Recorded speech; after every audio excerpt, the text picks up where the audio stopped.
Galing tayo ng San Fernando, La Union. Punta tayo kala Boss Christian. Titignan natin kasi in-invite niya tayo mag-ihaw-ihaw. Mukhang nakauwi na sila galing ng tour sa Amerika. Tagal nun, 1 month yata mahigit. Inikot nila yung buong Amerika. Kaya eksakto lang dahil may meeting si Kuya John ng alas 2, kaya kailangan natin umakyat. Ang oras ay 1 o'clock. So umalis kami ng San Fernando 12:30. Kailangan na niyang makabalik bago mag-2 o'clock sa bahay nila. Eksakto kung dito sa may Mangos yung pagdadausan ng ihaw-ihaw ni Boss Christian, madadaanan natin. Kaya pwede tayong dumaan dun. Malamang dun na tayo magla-lunch kung dun nga. Pero kung hindi, sa Ordaneta, sa Kalasyaw, negative tayo dun.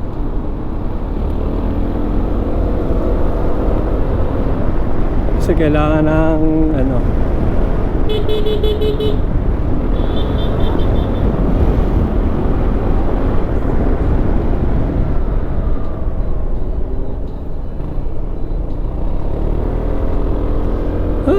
ay.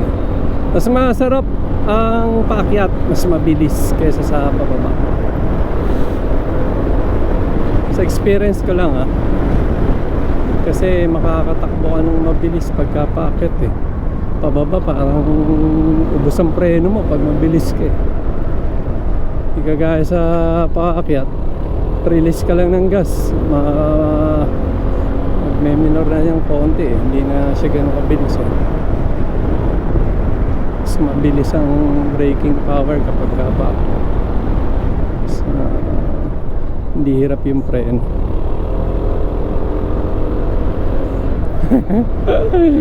Nahabol nila ako. Kailangan huwag tayo madalas. Ewan ko kung saan part dito yung merong lupa sa kabuhangin na nakakalat sa kalsada. Sana huwag tayo masakto doon.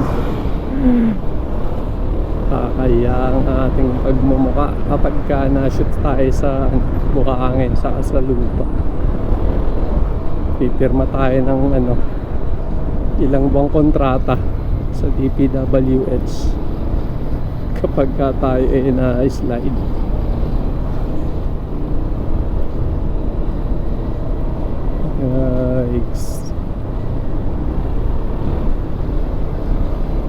Basta overtake baka ma-vlog tayo dahil pa namang sharp curve dito. Nito very sharp curve to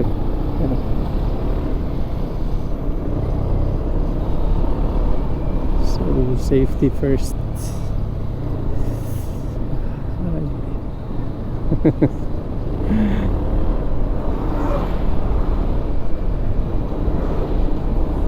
Pansin ko lang may iba-iba talaga yung mga driver. Merong mga driver na nagpaparaya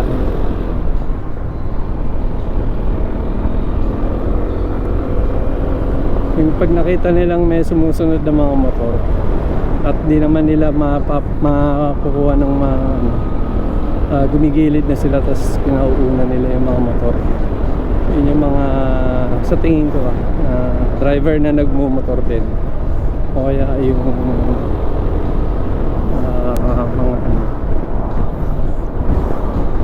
more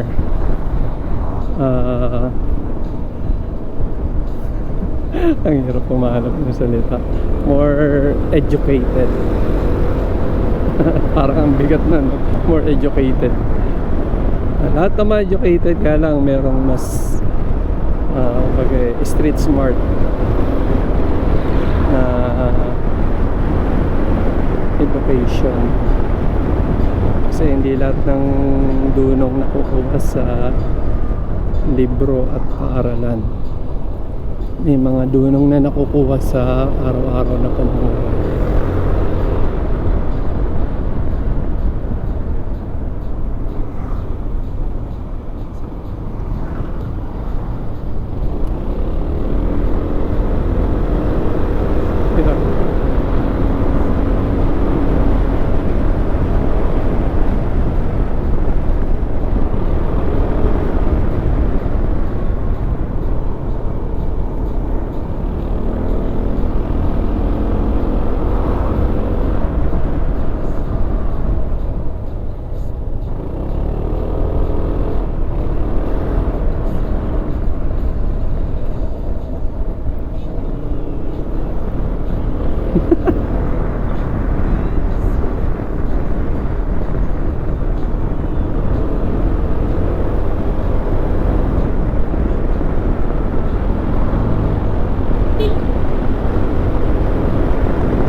tayong battery.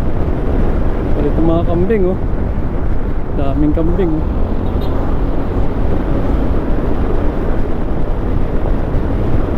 Sablan tayo.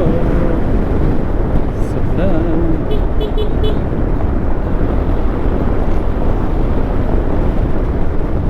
Sablan ba yun? Parang hindi naman sablan yun.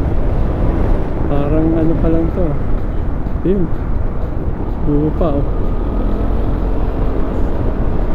Burgos. Burgos pa to. Parang Burgos to. Wala na yung checkpoint kanina.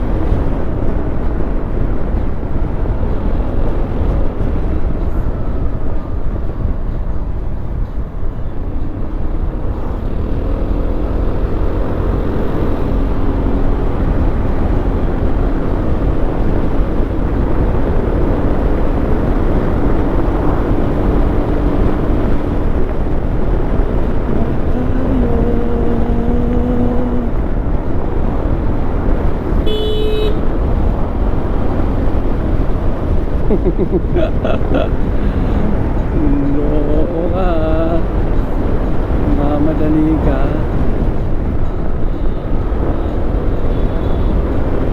Thank you. Mga ganun, di ba? Kata mo, unahin ka kasi hindi naman niya kayang kunin ng mabilis. Ikaw nakabelo ka na.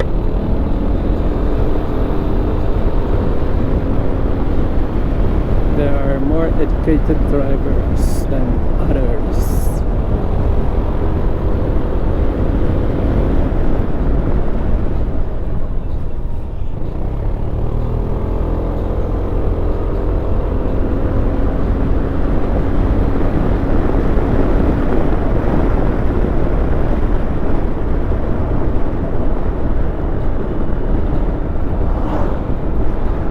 Eto na yung malupa. Aming lupa rito eh, dito parang banda rito yun eh. Buti na lang, di pa umuulan. Ayun, mga lupa oh. Puro lupa yan. Di pagka nabasa yan, putik yan. Magiging putik yan.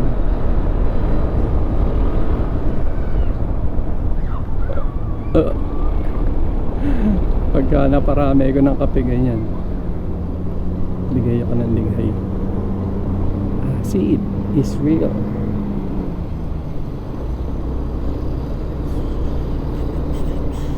Ayun oh, ayun oh. Ayan yung lupa na kanina. Yan. Tapos eto na naman yung asong yun. Kanina pa ito pag-ala-gala. Alak-alang teteng na aso yan oh.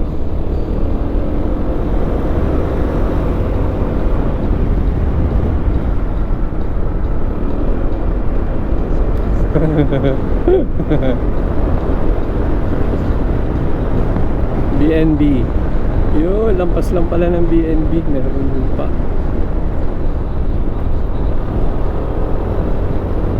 Delikado yan, lalo sa mga nakamotor. Okay lang sa 4 wheels, pero yung nakamotor, delikado.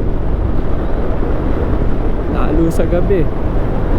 Buti ngayon, maliwanag pa, makapapansin mo pa siya ng konti. Bagya, kung hindi ka matulin. Pero kung gabi, nako. Ito pa, o yan, o. Yan, o, lupa yan, o.